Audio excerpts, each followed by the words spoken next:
Playing on harder reeds makes you a better clarinetist.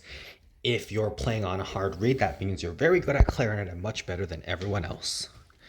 This is verifiably untrue. This is completely false.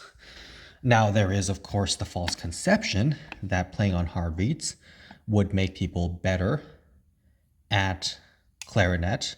There is the misconception that better clarinetists, more advanced ones, play on harder reeds. But there is nothing true about this. So, clarinet reeds perhaps work like books in a sense. So, if someone is reading a 3-page book and someone else is reading a 900-page book, maybe some people might think that the person reading a 900-page book is just a better reader than the person reading a 3-page book, and that could be true, and it often is, but it's not really the end-all be-all, the real deal. So, in the case of reading books, when someone learns how to read, of course, that person will not be reading a 900-page book. That person would be more likely to start out with a 3-page book and then advance to longer pages. But when someone has gotten to the point where that person is a proficient reader, then that person is going to be able to choose books that the person likes to read. And so maybe that person will choose to read 400-page books or 7,000-page books or 10-page books or 11-page books. And eventually those books will become a matter of preference. And maybe sometimes the person needs to read a book for an assignment or a class or a book club or whatever, or just enjoyment. So in that case, the books would be different in length.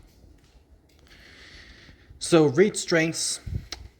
When someone is starting to play clarinet, obviously that person will start with a softer reed. At the same time, when someone has gotten to a certain point where that person is making a decent judgment in clarinet playing, maybe that person will choose to play on softer reeds or choose to play in harder reeds. But one of the most important things about clarinet reeds is the clarinet mouthpiece. So some mouthpieces are more resistant, which requires softer reeds. Some mouthpieces are less resistant, which requires harder reeds. So there are specific measurement numbers for the tip openings of the mouthpiece and whether the facing is long or short or medium. And so it's very important to keep that in mind because that really is determinative of the reeds that someone is supposed to play. So if it's best to look at the specific mouthpiece that the person is using and make sure that the reeds are properly matched to the mouthpiece. The mouthpiece is properly matched to the reeds and going from there. So how to select reeds is based on what specific mouthpiece the person is using, as well as the person's musical preferences for sound and what the person is looking for in a sound. And also, of course, to some extent, proficient level. And many different factors. So playing on harder reeds does not make someone a better clarinet.